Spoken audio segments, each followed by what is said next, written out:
നമസ്കാരം സുഹൃത്തുക്കളെ, മറ്റൊരു വീഡിയോയിലേക്ക് സ്വാഗതം. ഇന്ന് ഈ വീഡിയോയിൽ നമ്മൾ ഉദ്ദേശിക്കുന്നത് നമ്മളുടെ ഈ മാസത്തെ കംപ്ലീറ്റ് ചെയ്തപ്പോൾ ഉള്ള നമ്മുടെ നെറ്റ് ROI, കഴിഞ്ഞ എത്ര മാസങ്ങളിലായിട്ട് നമ്മൾ പ്രോഫിറ്റാണ്, ഓരോ മാസത്തെ ROI എന്താണ്, ആവറേജ് നെറ്റ് ROI എന്താണ് ഓരോ മാസങ്ങളിൽ നമുക്ക് കിട്ടിയേക്കുന്നത്, അങ്ങനെയാണെങ്കിൽ ഒരു വർഷം നമുക്ക് എത്ര വരെ കിട്ടാൻ സാധ്യതയുണ്ട്, അങ്ങനെയാണെങ്കിൽ ചെറിയൊരു അക്കൗണ്ട് നമുക്ക് എത്ര വലുതായിട്ട് ഗ്രോ ചെയ്യിക്കാൻ ഉള്ള പൊട്ടൻഷ്യൽ ഇതിനകത്തുണ്ട്, അങ്ങനെയുള്ള കുറച്ച് മാത്തമാറ്റിക്കൽ സൈഡും ഒപ്പം തന്നെ ചെറിയ അക്കൗണ്ടിൽ നിന്ന് ചെയ്ത് വലിയ അക്കൗണ്ടിലേക്ക് എത്താനായിട്ടുള്ള നമ്മുടെ സൈക്കോളജിക്കൽ പാർട്ടിൽ നമ്മൾ എന്തൊക്കെയാണ് ശ്രദ്ധിക്കേണ്ടത് മുതലായ പൊതുവായിട്ടുള്ള കുറച്ച് കാര്യങ്ങളാണ് നമ്മൾ ഇന്ന് ഈ വീഡിയോയിൽ ഡിസ്കസ് ചെയ്യാൻ പോകുന്നത്. അപ്പോൾ ആദ്യമേ തന്നെ നമുക്ക് ഇന്ന് അച്ചീവ് ചെയ്യാൻ പറ്റിയത് നമുക്കിവിടെ കാണുന്ന പോലെ 242 രൂപ എന്ന് പറയുന്നത് നമ്മളുടെ 2 ട്രേഡ് എടുത്തുകൊണ്ട് 2 ട്രേഡും നമ്മൾ ലോസ് അടിച്ചുകൊണ്ട് വരുത്തിയ ഒരു ലോസാണ്. അപ്പോൾ നമുക്കറിയാം, നമ്മൾ സൈക്കോളജി കറക്റ്റാകണമെങ്കിൽ നമ്മളുടെ ഡിസിപ്ലിൻ നമ്മൾ കൃത്യമായി പാലിക്കേണ്ടതുണ്ട്. ഇന്ന് നമ്മളത് തെറ്റിച്ചിട്ടുണ്ട്. എന്നിരുന്നാൽ പോലും ഈ മാസം നമ്മൾ നെറ്റ് 7.7% പ്രോഫിറ്റിലാണ് നിൽക്കുന്നത്. ഈ മാസത്തിൽ നമ്മൾ ഈ ഒരു ദിവസം, അതായത് 11 ഫെബ്രുവരിയിൽ നമ്മൾ ഓവർ ട്രേഡ് ചെയ്തിരുന്നു. അതായത് ഒന്നിൽ കൂടുതൽ ട്രേഡ് എടുത്താൽ അത് ഓവർ ട്രേഡ് എന്നാണ് നമ്മൾ കണക്ക് കൂട്ടുന്നത്. ഓക്കെ, ഇന്നത്തെ ദിവസവും നമ്മൾ ഓവർ ട്രേഡ് ചെയ്തിരുന്നു. അപ്പോൾ ഇന്ന് നമ്മൾ രണ്ടാമത്തെ ട്രേഡ് എടുത്തത് സാധാരണ ചെയ്യുന്ന ക്വാണ്ടിറ്റിയുടെ പകുതി വെച്ചിട്ടാണ് ചെയ്തത് എന്നുള്ളത് വലിയൊരു ആശ്വാസം തന്നിട്ടുണ്ട്. ഇന്ന് നമ്മൾ ട്രേഡ് ചെയ്തില്ലായിരുന്നു എങ്കിൽ പോലും നമ്മളിവിടെ 12% ഇല്ല 10% പ്രോഫിറ്റിൽ നിൽക്കുന്നുണ്ടാവുമായിരുന്നു. ഓക്കെ, അപ്പോൾ അതുകൊണ്ട് തന്നെ ആക്ച്വലി ഇതൊരു വലിയ പ്രശ്നമായിട്ട് നമ്മൾ കണക്ക് കൂട്ടുന്നില്ല. നമ്മളിപ്പോൾ ചെയ്യാൻ തുടങ്ങിയിട്ട് നമ്മൾ കഴിഞ്ഞ മെയ് മാസത്തിൽ ആരംഭിച്ച പരിപാടിയാണ്. ഇതുവരെ 179 ദിവസം നമ്മൾ കംപ്ലീറ്റ് ചെയ്തു. അപ്പോൾ ആദ്യത്തെ മാസം നമ്മൾ പ്രോഫിറ്റിലായിരുന്നു, 12% ROI ഉണ്ടായിരുന്നു. രണ്ടാമത്തെ മാസം അത് 17 കൂടി. മൂന്നാമത്തെ മാസം തൊട്ട് നമ്മൾ ലോസിലേക്ക് പോകാൻ തുടങ്ങി. 15% ലോസ്, അതിൻ്റെ അടുത്ത മാസം 8.5% ലോസ്, പിന്നീട് 5%. ഇവിടെ വന്നിട്ട് നമ്മൾ വീണ്ടും, അപ്പോൾ നമ്മൾ സ്ട്രാറ്റജി ഒന്ന് ചേഞ്ച് ചെയ്തു, ബ്രേക്ക് ആൻഡ് റീടെസ്റ്റിലേക്ക് വന്നു.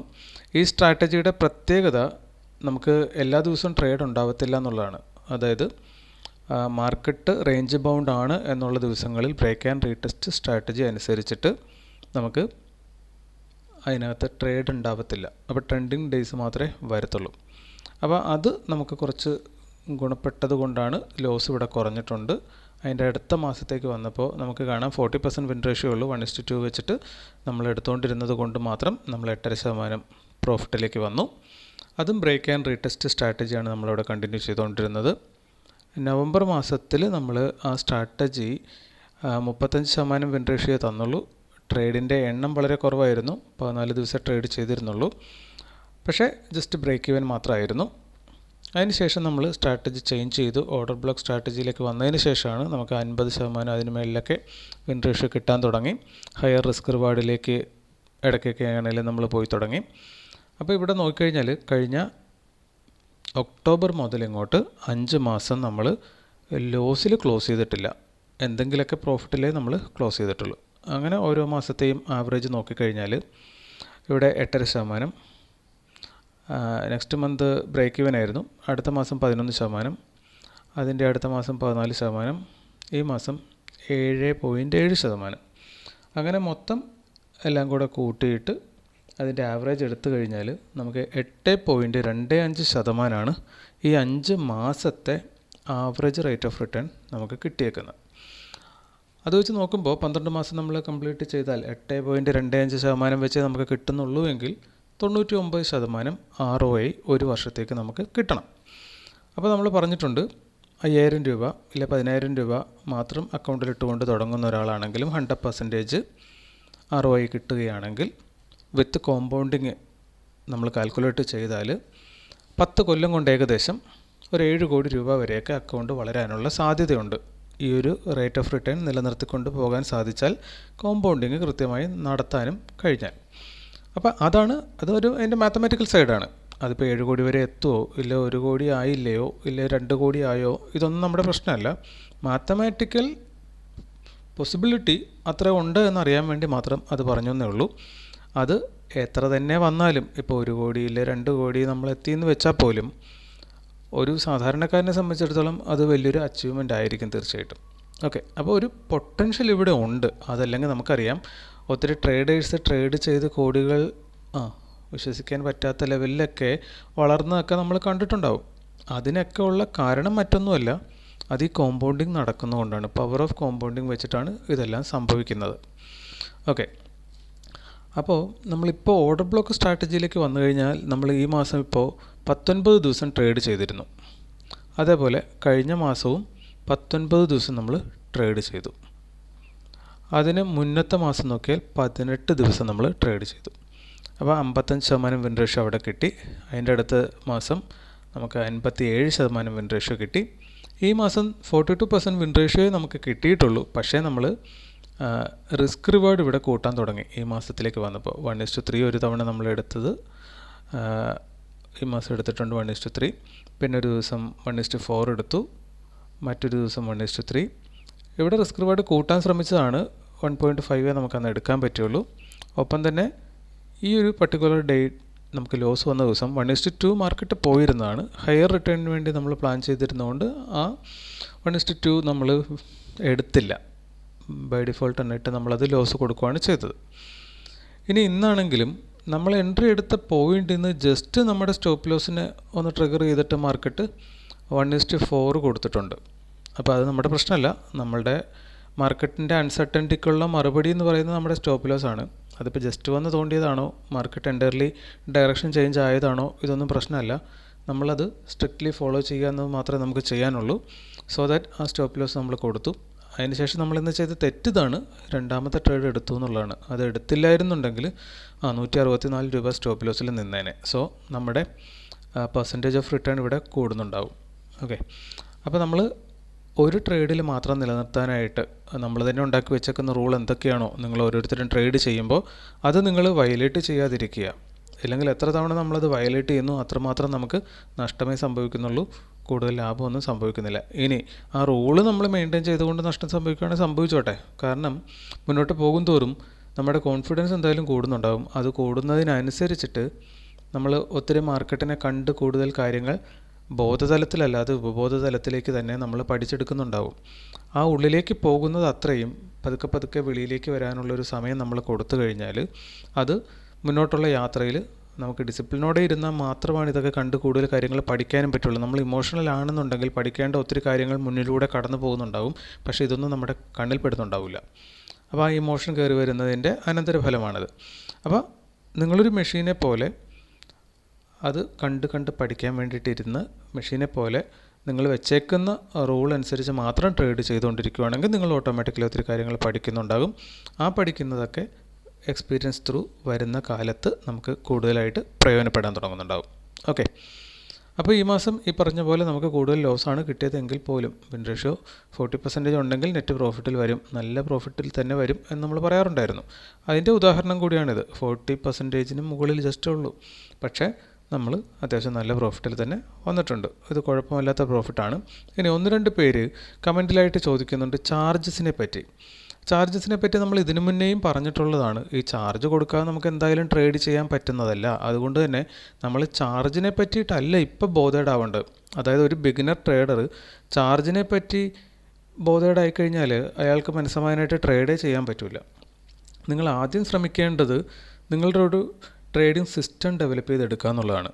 അതിന് നമ്മൾ കൊടുക്കുന്ന വിലയാണ് നമ്മുടെ സ്റ്റോപ്പ് ലോസും ചാർജും മറ്റെല്ലാം, നമ്മുടെ സമയവും എല്ലാം. നിങ്ങളൊരു സിസ്റ്റം ഡെവലപ്പ് ചെയ്ത് എടുത്തു കഴിഞ്ഞാൽ ആ സിസ്റ്റത്തിന് ഉള്ള പോരായ്മകൾ സമയമെടുക്കും. ഒരു 2-3 വർഷമൊക്കെ എടുത്തിട്ട് ഒരാൾക്കൊരു ട്രേഡിംഗ് സിസ്റ്റം കൃത്യമായി ഡെവലപ്പ് ചെയ്തെടുക്കാൻ പറ്റുള്ളൂ. കാരണം നിങ്ങളുടെ ഉള്ളിൽ ഒത്തിരി മാറ്റങ്ങൾ വരേണ്ടതുണ്ട്. ഫൈനലി നിങ്ങൾ ആദ്യം നല്ല ലോസിലായിരിക്കും. ഈ ലോസ് ഒത്തിരി നിങ്ങളുടെ മാനസികമായിട്ട് കോംപ്ലിക്കേഷൻസ് ഉണ്ടാക്കും. അതിനുശേഷം ആ ലോസ് ഈ കോംപ്ലിക്കേഷൻസൊക്കെ തരണം ചെയ്യാൻ നിങ്ങൾ പഠിക്കും. മാനസികമായി നിങ്ങളതിന് ഓക്കെ ആയി കഴിയുമ്പോഴായിരിക്കും പിന്നീട് നിങ്ങളുടെ ലോസ് കുറഞ്ഞു വരുന്നത് കാണാൻ പറ്റും. ഇത് പടിപടിയായിട്ടുള്ള സ്റ്റെപ്പ് ബൈ സ്റ്റെപ്പായിട്ടുള്ള ഒരു മൊമെൻറ്റം മാത്രമേ ഇവിടെ നമുക്ക് കാണാൻ പറ്റത്തുള്ളൂ. ഇപ്പോൾ 10 ദിവസം ട്രേഡ് ചെയ്തു, ഓട്ടോമാറ്റിക്കലി അയാൾ പിന്നീട് അങ്ങ് വിൻ ചെയ്യുന്ന അങ്ങനത്തെ ഒരു ചരിത്രമൊന്നും വീട്ടിൽ ട്രേഡിംഗ് എക്സ്പീരിയൻസ് ഉള്ള ഒരാൾ നമുക്ക് മോണിറ്റർ ചെയ്ത് കാര്യങ്ങൾ പറഞ്ഞു തരാനില്ലാത്ത ഒരാൾക്ക് അങ്ങനെ കാണിച്ചു കൊടുക്കാൻ പറ്റത്തില്ല. അപ്പോൾ നമ്മൾ ഫ്രഷായിട്ട് സീറോയിൽ നിന്ന് തുടങ്ങുന്ന ഒരു വ്യക്തി, നമ്മുടെ കുടുംബത്തിൽ ആരും ചെയ്തിട്ടില്ല, നമ്മൾ ചെയ്യുമ്പോൾ അതിനെ മോണിറ്റർ ചെയ്ത് തരാൻ ആരുമില്ല എന്നൊക്കെയുള്ള ഒരാൾ ട്രേഡ് ചെയ്ത് തുടങ്ങുമ്പോൾ എന്തായാലും ഒരു കുഞ്ഞ് നടക്കാൻ പഠിക്കുന്ന പോലെയുള്ള എല്ലാ പ്രശ്നങ്ങളും ആ ട്രേഡറെ സംബന്ധിച്ചിടത്തോളം ഉണ്ടായിരിക്കേണ്ടത് അത്യാവശ്യമാണ്. അല്ല അങ്ങനെ നടക്കത്തുള്ളൂ. അപ്പോൾ ഈ ഒരു ട്രേഡർ ട്രേഡ് ചെയ്ത് തുടങ്ങുമ്പോൾ എന്തായാലും അറിവില്ലായ്മയുടെ ഒത്തിരി കാര്യങ്ങൾ അവിടെ തുടക്കത്തിൽ നമ്മൾ കാണിക്കും. അതുകൊണ്ട് തന്നെ നല്ല ലോസുകൾ നമ്മൾ എടുക്കുന്നുണ്ടാകും, ഓവർ ട്രേഡിംഗ് എടുക്കുന്നുണ്ടാകും, റിവെഞ്ച് ട്രേഡിംഗ് എടുക്കുന്നുണ്ടാകും, ഫിയർ ഓഫ് മിസ്സിങ് ഓപ്പർച്യൂണിറ്റി കയറി വരുന്നുണ്ടാകും. ഇതെല്ലാം അൾട്ടിമേറ്റ്ലി നമ്മുടെ ലോസിനെ കൂട്ടിക്കൊണ്ടിരിക്കും. സോ ചെയ്ത് ഒരു ഘട്ടത്തിൽ നമ്മുടെ ലോസ് കൂടി പോകുന്ന നമുക്ക് കാണാൻ പറ്റും. അതൊരു സ്ഥലം ചെന്ന് അത് നിൽക്കുന്നുണ്ടാവും.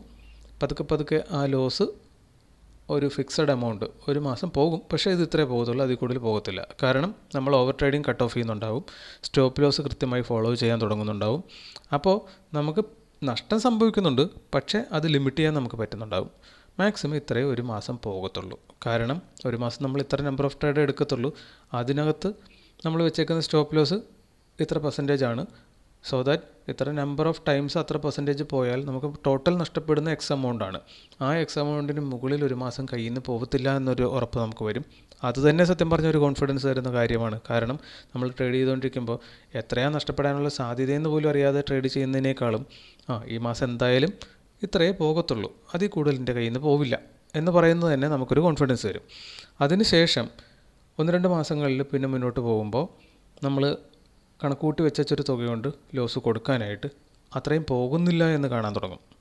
അപ്പോൾ നമ്മൾ കുറച്ച് പതുക്കെ നമ്മളറിയാതെ തന്നെ ഡെവലപ്പ് ചെയ്ത് വരുന്നതിൻ്റേതായിട്ടുള്ള മാറ്റങ്ങളാണ്. അപ്പോൾ ആ എക്സ് എമൗണ്ട് നഷ്ടപ്പെടുന്നില്ല, ആ എക്സ് എമൗണ്ട് എന്നുള്ളത് കുറഞ്ഞു വരുന്നു. അതൊരു സ്റ്റേജാണ്.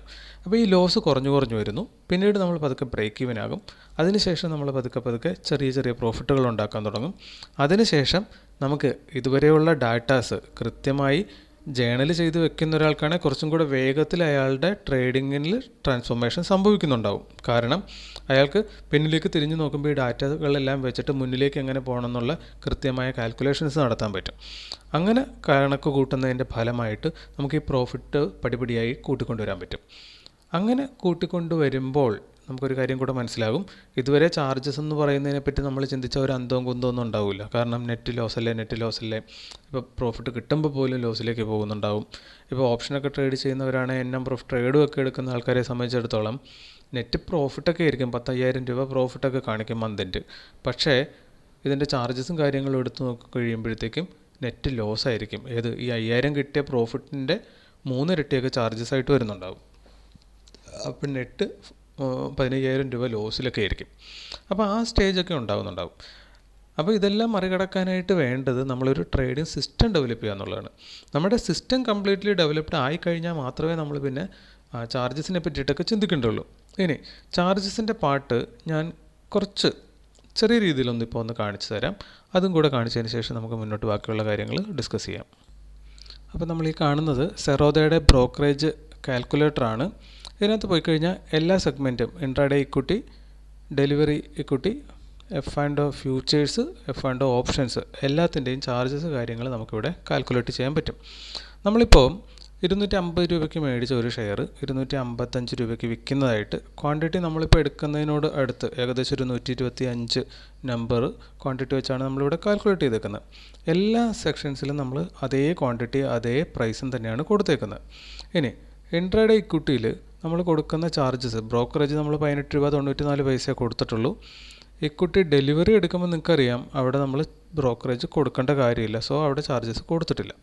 ഇനി ഫ്യൂച്ചേഴ്സിൽ വരുമ്പോഴും 18 രൂപ 94 പൈസ കൊടുത്തിട്ടുള്ളൂ. അതേ സ്ഥാനത്ത് F&Oയിൽ സ്ട്രൈറ്റ് അവേ ഏതൊരു ട്രേഡ് എടുക്കുമ്പോഴും നമ്മൾ 40 രൂപയിൽ തുടങ്ങുന്നു എന്നതാണ് ഇവിടെ കാണാൻ പറ്റുന്നത്. ഇനി ഇതിൻ്റെ പോയിൻറ്റ്സ് ടു ബ്രേക്ക് ഈവൻ നമുക്കിവിടെ നോക്കിക്കഴിഞ്ഞാൽ കാണാം. നമ്മൾ 27 പൈസ ആ സ്റ്റോക്കിൽ മൂവ് ചെയ്താൽ നമുക്ക് ലാഭമില്ല നഷ്ടമില്ലാത്ത അവസ്ഥയിലേക്ക് നമ്മളെത്തും. അതേസമയം ഡെലിവറി ട്രേഡാണ് നമ്മൾ എടുക്കുന്നതെന്നുണ്ടെങ്കിൽ 56 പൈസ പോകണം.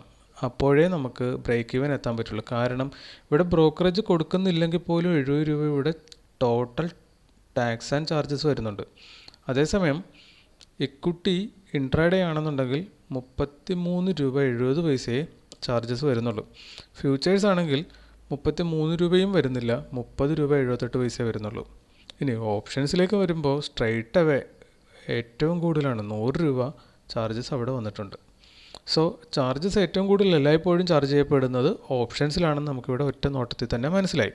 ഇനി നമുക്ക് ഈ ക്വാണ്ടിറ്റി കൂടുന്നതിനനുസരിച്ച് ഇപ്പോൾ നമ്മൾ 1250 ക്വാണ്ടിറ്റി ചെയ്യുന്ന ഒരാളാണെങ്കിൽ അപ്പോൾ ചെറിയ അക്കൗണ്ടിൽ നമ്മൾ വളർന്നു. അപ്പോൾ 1250 എത്തുമ്പോൾ ഇവിടെ നമുക്ക് നോക്കാം പോയിൻറ്റ്സ് ടു ബ്രേക്ക് ഈവൻ എന്നുള്ളത് നേരത്തെ നമ്മൾ എത്രയാണ് കണ്ടിരുന്നത്? നേരത്തെ നമ്മൾ കണ്ടത് 27 പൈസ മൂവ് ചെയ്താലാണ് നമുക്ക് ലാഭം ഇല്ലെങ്കിൽ ലോസിനെ നമുക്ക് കവർ ചെയ്യാൻ പറ്റുമെന്ന്.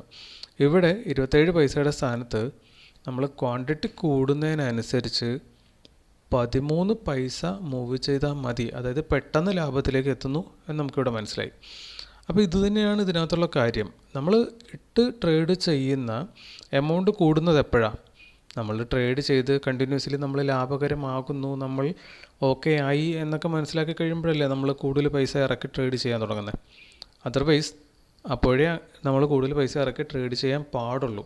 ചില ആൾക്കാർ കാണാറുണ്ട്, തുടങ്ങുമ്പോൾ തന്നെ ഒരു ദിവസം ഇതിനു വേണ്ടി ഇരിക്കുവാണല്ലോ.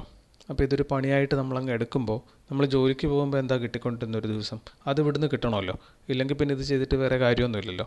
ആ ഒരു മാനസികാവസ്ഥയിൽ വന്നങ്ങോട്ടിരിക്കും. അതായത് എംപ്ലോയി മൈൻഡ് സെറ്റിൽ വന്നിട്ട് ഇതൊരു ബിസിനസ്സാണെന്നാണ് എല്ലാവരും പറഞ്ഞ് നമ്മൾ കേട്ടിട്ടുള്ളത് അല്ലേ. ഇതൊരു ജോലിയാണെന്ന് ഒരാൾ പോലും പറഞ്ഞ് നമ്മൾ കേട്ടിട്ടില്ല. ട്രേഡിംഗ് എന്ന് പറയുന്നത് ഇറ്റ്സ് എ റിയൽ ബിസിനസ്സാണ്. അപ്പോൾ അതിനെ ജോലിയായിട്ട് നിങ്ങൾ ഒരിക്കലും കമ്പയർ ചെയ്യരുത്. സോ ഒരു ദിവസം ജോലിക്ക് കിട്ടുന്ന കൂലി ഇവിടുന്ന് കിട്ടാൻ വേണ്ടിയിട്ട് തുടങ്ങുമ്പോൾ തന്നെ ഒന്നും അറിയാത്ത ഒരാൾ വന്നിട്ട് ഒരു 5 ലക്ഷം രൂപ അങ്ങ് ഇട്ട് തുടങ്ങിയേക്കാം. അപ്പോൾ ഒരു ദിവസം ഇത്ര കിട്ടിക്കഴിഞ്ഞാൽ ലാഭമാണല്ലോ, ജോലി സ്ഥലത്ത് കിട്ടുന്നേക്കാൾ കൂടുതൽ ഇവിടെ കിട്ടിയല്ലോ. ആ മൈൻഡ് സെറ്റിലാണ് നിങ്ങൾ ഇരിക്കുന്നതെങ്കിൽ മാർക്കറ്റ് നിങ്ങളുടെ പോക്കറ്റ് അടിച്ച് തിരിച്ചു വിടും. ഈ 5 ലക്ഷം രൂപ പിടിച്ച് മേടിക്കും, നിങ്ങളോട് പൊക്കോളാൻ പറയും. അപ്പോൾ നിങ്ങളിവിടെ എക്സ്പീരിയൻസ് ആകുന്നതിനനുസരിച്ച് അപ്പോൾ തുടങ്ങുമ്പോൾ ഏറ്റവും കുറഞ്ഞ തുക കംഫർട്ടബിളായിട്ട് നിങ്ങൾക്ക് കളയാനുള്ളൊരു തുക മാത്രം ഇട്ട് തുടങ്ങുക. നിങ്ങൾക്ക് ഇവിടെ ഒത്തിരി കാര്യങ്ങൾ പഠിക്കാനുണ്ട്. 1, 2, 3 വർഷം കൊണ്ട് നിങ്ങൾക്കത് പഠിച്ചെടുക്കാൻ പറ്റത്തുള്ളൂ. അപ്പോൾ ആ കാര്യങ്ങൾ ഇതിപ്പോൾ നീന്തലിൻ്റെ കാര്യം പറഞ്ഞ പോലെ വെള്ളത്തിലിറങ്ങി നീന്തി തന്നെ പഠിക്കണം, കുറച്ച് വെള്ളമൊക്കെ കുടിച്ചിട്ടേ പഠിക്കാൻ പറ്റത്തുള്ളൂ.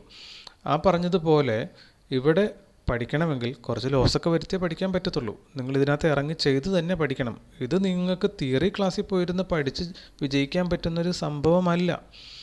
നിങ്ങൾ പല കോഴ്സുകൾ പഠിച്ചിട്ടുണ്ടാകും. 1ാം ക്ലാസ് മുതൽ ഇങ്ങോട്ട് പല പ്രൊഫഷണൽ ഡിഗ്രികൾ നിങ്ങളുടെ കയ്യിലുണ്ടാവാം. പക്ഷേ അതെല്ലാം നിങ്ങളുടെ മെമ്മറി ടെസ്റ്റ് മാത്രമാണ് നടത്തിയിട്ടുള്ളത്. അത് ഇവിടെ നടക്കില്ല. ഇവിടെ പ്രാക്ടിക്കൽ നോളജാണ് വേണ്ടത്. ഇവിടെ ഇമോഷൻസിനെ കൺട്രോൾ ചെയ്യണം. നിങ്ങളുടെ സൈക്കോളജി കാര്യങ്ങളെല്ലാം ക്ലിയർ ആകേണ്ടതുണ്ട്. അല്ലാതെ ജസ്റ്റ് കുറേ കാര്യങ്ങൾ കാണാതെ പഠിച്ചിട്ട് അതുപടി അങ്ങോട്ട് എഴുതി വെച്ച് മാർക്ക് കിട്ടുന്നൊരു പരിപാടി ഇവിടെ ഇല്ലാത്തതുകൊണ്ട് തന്നെ നമുക്കിവിടെ വേണ്ടത് ഇത് ചെയ്ത് കുറച്ച് പൈസ കളഞ്ഞ് പടിപടിയായിട്ട് ഇവിടെ പഠിച്ചെടുക്കാൻ പറ്റത്തുള്ളൂ. അങ്ങനെ നിങ്ങൾ ഓക്കെ ആകുന്നതിനനുസരിച്ച് മാത്രമേ നിങ്ങൾ കൊണ്ടുവരുന്ന നിങ്ങളുടെ ക്യാപിറ്റൽ കൂട്ടി കൊണ്ടുവരാൻ പാടുള്ളൂ. സമയമെടുക്കും.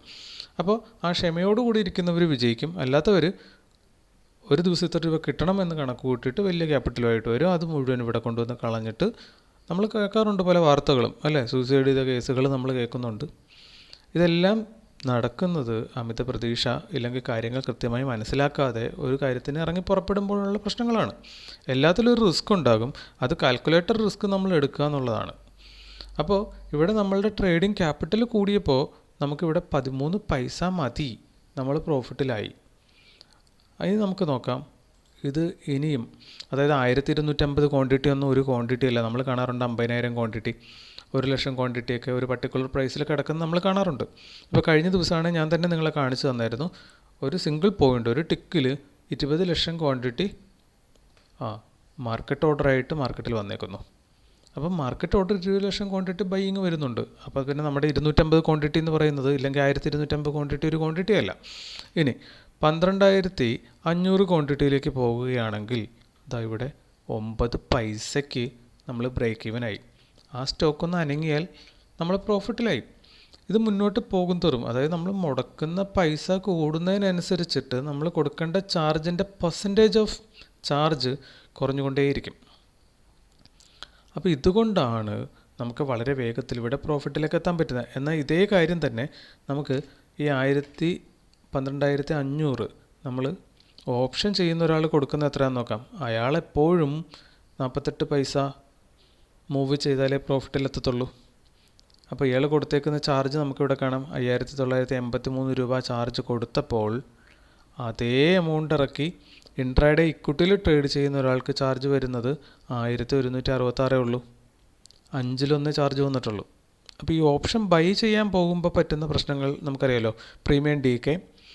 അതുകൊണ്ട് തന്നെ പ്രോബബിലിറ്റി ഓഫ് വിൻ റേഷ്യോ എന്ന് പറയുന്നത് ഓപ്ഷൻ ബൈയിങ്ങിൽ 34-35% ഉള്ളൂ. ഇക്വിറ്റിയിലേക്ക് വരുമ്പോൾ പ്രീമിയം DK ഇല്ലാത്തത് കൊണ്ട് മാത്രം ബൈ ഡിഫോൾട്ട് അത് തുടങ്ങുന്നത് നമ്മൾ കോയിൻ ടോസ് ചെയ്യുന്നതിന് തുല്യമാണ്. 50-50 ചാൻസാണ്. അപ്പോൾ ആ ഒരു ചാൻസ് വെച്ചിട്ട് നമുക്കിവിടെ ഇക്വിറ്റിയിൽ സിമ്പിളായിട്ട് ചെയ്യാൻ പറ്റും. ഒപ്പം നമ്മുടെ ട്രേഡിംഗ് അക്കൗണ്ട് വളരുന്നതിനനുസരിച്ചിട്ട് ചാർജ് നമുക്കൊരു പ്രശ്നമല്ലാതെ ആയി മാറിക്കൊണ്ടിരിക്കും. ഇനി നമ്മൾ പറഞ്ഞു ഈ മാസം വരെ നമ്മളിതുവരെ ഇപ്പോൾ 7.7% ROA എടുത്തിട്ടുണ്ട്. ഈ 5 മാസത്തെ ആവറേജ് റിട്ടേൺ, അതിനകത്ത് ഒരു മാസം നമ്മൾ ജസ്റ്റ് ബ്രേക്ക് ഈവൻ ആണ്. അതായത് അന്നത്തെ മാസത്തെ നമ്മൾ 1% പോലും കാൽക്കുലേറ്റ് ചെയ്തിട്ടില്ല. എന്നിട്ട് പോലും നമുക്ക് മന്ത്ലി ആവറേജ് റിട്ടേൺ എന്നുള്ളത് 8.25% നമ്മൾ എത്തിയിട്ടുണ്ട്. അപ്പോൾ 8.25% എന്ന് പറയുമ്പോൾ 99% റിട്ടേൺ ആയി ഒരു വർഷത്തിൽ 12 മാസം കൊണ്ട്. ഓക്കെ, ഇനി ഇതെല്ലാം നമ്മൾ അച്ചീവ് ചെയ്തേക്കുന്നത് എങ്ങനെയാണ്? നമ്മൾ ഓൾമോസ്റ്റ് ടൈം 1:2 മാത്രമേ കഴിഞ്ഞ മാസങ്ങളിലൊക്കെ എടുത്തിട്ടുള്ളൂ. നേരെ മറിച്ച് ഇപ്പോൾ നമ്മൾ കഴിഞ്ഞ ദിവസം ഒരു എക്സിറ്റ് സ്ട്രാറ്റജി, ആ വീഡിയോ കണ്ടിട്ടില്ലാത്തവരുണ്ടെങ്കിൽ കണ്ടോ, അത് നല്ലൊരു വീഡിയോ ആണ്.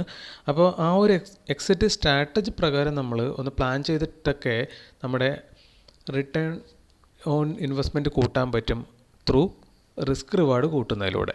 അപ്പോൾ ഈ റിസ്ക് റിവാർഡ് എങ്ങനെ കൂട്ടാം? അങ്ങനെ നമ്മൾ 1:3, 4, 5 ഒക്കെ എടുക്കാൻ തുടങ്ങുമ്പോൾ നമ്മുടെ ഈ ആവറേജ് ROA 8.25 എന്ന് ഇപ്പോൾ നമ്മൾ പറയുന്നത്, അത് നമ്മുടെ അക്കൗണ്ട് വളരുന്നതിനനുസരിച്ച് അതും കൂടുന്നുണ്ടാവും. അതായത് നമുക്കറിയാം, സാധാരണ വരുന്ന ആൾക്കാരൊക്കെ ട്രേഡ് ചെയ്ത് തുടങ്ങുമ്പോൾ കുറേ ആൾക്കാർ 1:1 എക്സിറ്റ് എടുക്കും, കുറേ ആൾക്കാർ 1:2 എക്സിറ്റ് എടുക്കും. ഇനി വർഷങ്ങളുടെ എക്സ്പീരിയൻസ് ഉള്ള ആൾക്കാർക്ക് മാർക്കറ്റിൻ്റെ ഒരു സ്ട്രക്ചറും മൂവ്മെൻറ്റും ഒക്കെ കാണുമ്പോൾ തന്നെ മനസ്സിലായി തുടങ്ങും ഇന്ന് മാർക്കറ്റ് എങ്ങോട്ട് പോകാൻ സാധ്യതയുണ്ട്. ഒരു സാധ്യത മാത്രമാണ്. അവർ പ്രെഡിക്റ്റ് ചെയ്യുന്ന സ്ഥലത്തേക്കൊന്നും കൃത്യമായി മാർക്കറ്റ് ഒരാളും പറയുന്നിടത്തേക്ക് പോകാറില്ല. അതിൻ്റെ ആവശ്യം മാർക്കറ്റിനില്ലാത്തതുകൊണ്ടാണ്. അപ്പോൾ ഇതൊക്കെ ലക്ഷണങ്ങളൊക്കെ കാണുമ്പോൾ തന്നെ അവർ 1:3 എടുക്കണോ 5 എടുക്കണോ ഏകദേശം ഒരു ധാരണ അവരുണ്ടാക്കി വെക്കും. സോ ദാറ്റ് നമ്മൾ 1:2ഉം 1:1 ഒക്കെ എടുത്ത് എക്സിറ്റ് ചെയ്യുമ്പോൾ എക്സ്പീരിയൻസ് ഉള്ള ട്രേഡർമാർ 1:7ഉം 1:10ഉം ഒക്കെ എടുക്കുന്നുണ്ടാവും. അങ്ങനെയൊക്കെ വരുമ്പോൾ ഒരിക്കലും ചാർജസ് എന്ന് പറയുന്നതിനെ പറ്റിയിട്ട് അവരൊന്നും ബോധേഡ് ആവേണ്ടി വരത്തില്ല. കാരണം റിസ്ക് റിവാർഡ് വെച്ചിട്ട് ഇതിനെ മൊത്തം ഇവർക്ക് കവർ ചെയ്ത് ഹ്യൂജ് പ്രോഫിറ്റിലേക്ക് അവർക്ക് പോകാൻ പറ്റുന്നു എന്നുള്ളതാണ്. അപ്പോൾ എന്താ വേണ്ടേ? റിസ്ക് റിവാർഡ് എങ്ങനെ കൂട്ടാം എന്നുള്ളതിലേക്ക് വരെ എത്തിപ്പെടുമ്പോഴാണ് നമുക്ക് ചാർജസിനെ പറ്റി ബോധേഡല്ലാതെ ആകാനുള്ള റൈറ്റുള്ളൂ. സോ ദാറ്റ് ബിഗിനർ ട്രേഡർ ഇവിടെ വന്നിട്ട് നിങ്ങൾ 10 ദിവസം ട്രേഡ് ചെയ്തിട്ട് അതിനകത്തുനിന്ന് ലോസ് സംഭവിച്ചു, ഇത്ര പ്രോഫിറ്റ് കിട്ടി, നെറ്റ് ഇത്രയാണ്, അതിനകത്തുനിന്ന് ചാർജും പോയിട്ട് എനിക്ക് എന്ത് കിട്ടി, ഈ കാൽക്കുലേഷനൊന്നും തുടക്കത്തിൽ വന്നിട്ട് നിങ്ങൾ ട്രേഡ് ചെയ്യാനായിട്ട് ഇരിക്കുവാണെങ്കിൽ ഒന്നും കൂടെ വ്യക്തമായിട്ട് പറയാം, നിങ്ങൾ ഈ പണിക്ക് പറ്റിയ ആളാകണം എന്ന് നിർബന്ധമില്ല. കാരണം ഒരു ജോലിക്കാരൻ്റെ, ഒരു അക്കൗണ്ടൻറ്റ് ചെയ്യുന്ന പണി അതിവിടെ വന്നിട്ട് ചെയ്തുകൊണ്ടിരുന്നിട്ട് ഇവിടുന്ന് റിച്ചാകാം എന്ന് വിചാരിക്കരുത്. കാരണം ഇതിനെ ബിസിനസ്സായി കാണണം. നഷ്ടം സഹിക്കാനുള്ള മനസ്സുണ്ടാവണം, അതേപോലെ തന്നെ സമയം കൊടുക്കാനുള്ള മനസ്സുണ്ടാകണം, റൂൾസ് ഫോളോ ചെയ്യാനുള്ള മനസ്സുണ്ടാകണം. ഇതൊന്നും ഇപ്പോൾ ഇല്ല എങ്കിൽ ഇതിലേക്കൊക്കെ പാകപ്പെട്ട് വരേണ്ട സമയം കൊടുത്ത് പാകപ്പെടണം സ്വയം. എന്നാൽ മാത്രമേ എന്തെങ്കിലും അങ്ങോട്ട് കൊടുത്താൽ മാത്രമല്ല എന്തെങ്കിലും ഇങ്ങോട്ട് പ്രതീക്ഷിക്കാൻ പറ്റുള്ളൂ. അപ്പോൾ അങ്ങോട്ട് കൊടുക്കാനുള്ളതൊക്കെ നമ്മൾ ആദ്യമേ കൊടുക്കുക. അത് കഴിയുമ്പോൾ നമുക്കുള്ള റിസൾട്ട് നമ്മളെ ഫോളോ ചെയ്യുന്നുണ്ടാകും. കാരണം നമ്മളൊരു സിസ്റ്റം ബിൽഡ് ചെയ്തെടുത്താൽ മതി, ആ സിസ്റ്റം നമുക്ക് പ്രോഫിറ്റ് ഉണ്ടാക്കി തരുന്നുണ്ടാകും. അപ്പോൾ തുടക്കത്തിലെ തന്നെ വന്നിട്ട് ഇതെല്ലാം കൂടെ കാൽക്കുലേറ്റ് ചെയ്ത് വെച്ചിട്ട് അതിൻ്റെ ഉത്തരം കിട്ടിയിട്ട് മാത്രം നമ്മളങ്ങ് ട്രേഡ് ചെയ്യാം എന്നൊന്നും വിചാരിക്കേണ്ട. സിസ്റ്റം നമ്മൾ റെഡിയാക്കി എടുക്കുന്നതിന് കാലതാമസം എടുക്കും. പല കാര്യങ്ങളും അതിനിടയ്ക്ക് നമ്മൾ പഠിക്കുന്നുണ്ടാവും.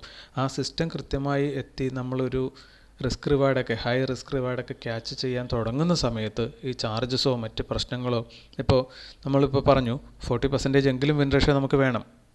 ഇല്ലെങ്കിൽ എന്താ കുഴപ്പം? 20% വിൻ റേഷ്യോ ഉള്ളൂ എങ്കിൽ വല്ല കുഴപ്പമുണ്ടോ?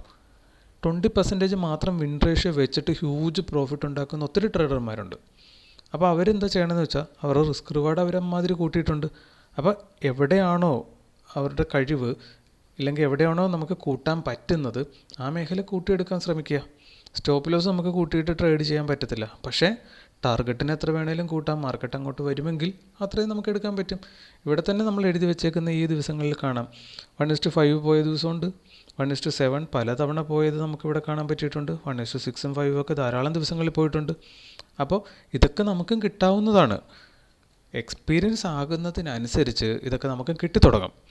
അതുകൊണ്ട് തന്നെ മറ്റുള്ള കാര്യങ്ങളെ പറ്റിയിട്ടല്ല നമ്മൾ ബോധേഡാവേണ്ടത്. നമ്മൾ ആദ്യം മോശമല്ലാത്തൊരു വിൻ റേഷ്യോ, ഒരു കൺസിസ്റ്റൻറ്റ് റേഷ്യോ കണ്ടെത്താൻ ശ്രമിക്കുക. നമ്മുടെ റൂൾസ് കൃത്യമായി ഫോളോ ചെയ്യാൻ ശ്രമിക്കുക. അതെല്ലാം പാകപ്പെട്ടു എന്ന് മനസ്സിലായി കഴിയുമ്പോൾ നമ്മുടെ റിസ്ക് റിവാർഡ് പടിപടിയായി ഉയർത്താൻ ശ്രമിക്കുക.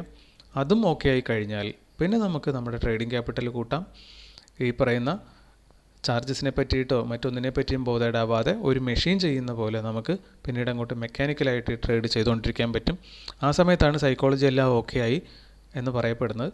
അപ്പോൾ പിന്നീട് അങ്ങോട്ട് നമ്മളെല്ലാ കാര്യങ്ങളും പഠിച്ചു ഓക്കെ ആയി കഴിഞ്ഞാൽ പിന്നെ ഇതൊരു എല്ലാ ദിവസവും ചെയ്യുന്നൊരു ശീലം പോലെ എവറിഡേ ഇങ്ങനെ ചെയ്തുകൊണ്ടിരിക്കുക എന്നത് മാത്രമേ ഉള്ളൂ. പിന്നെ നമ്മുടെ ശീലം എന്ന് പറയുന്നത് അത് നമ്മുടെ ഒരു ക്യാരക്ടറായി മാറുന്നുണ്ടാകും. പിന്നെ അത് ഓട്ടോമാറ്റിക്കലി നമ്മുടെ ലൈഫ് അത് ബിൽഡ് ചെയ്യുന്നുണ്ടാകും. ഇതൊരു പ്രോസസ്സാണ്. നമ്മളതിനോട് ഇഴുകിച്ചേർന്ന് വരാനെടുക്കുന്ന സമയമാണ് ഇവിടെ നമുക്ക് വേണ്ടത്. അത് മാത്രം മനസ്സിലാക്കിയാൽ മതി. കൂടുതൽ നമ്മൾ തല പൊളിച്ചതുകൊണ്ട് ഇവിടെ നമുക്കൊരു ഉത്തരവും കിട്ടാൻ പോകുന്നില്ല. നമുക്ക് വേണ്ടതൊക്കെ മുന്നോട്ട് പോകുമ്പോൾ നമ്മുടെ മുന്നിൽ വന്ന് വീഴുമ്പോൾ ഇപ്പോൾ കണ്ടാൽ മനസ്സിലാകാത്ത പലതും അന്ന് നമുക്ക് മനസ്സിലായി തുടങ്ങും. അതിനുള്ള സമയം കൊടുക്കുക എന്നുള്ളത്, ക്ഷമ കാണിക്കുക എന്നുള്ളത് മാത്രമാണ് ഇവിടെ നമ്മൾക്ക് ചെയ്യാനുള്ളൂ. സോ ദാറ്റ് ഇന്നത്തെ വീഡിയോ ഇത്രയേ ഉള്ളൂ. അപ്പോൾ വരും ദിവസങ്ങളിൽ കൂടുതൽ മികച്ച അനുഭവങ്ങളുമായി ഒന്നിച്ച് മുന്നേറാം എന്ന വിശ്വാസത്തിൽ താങ്ക് യു.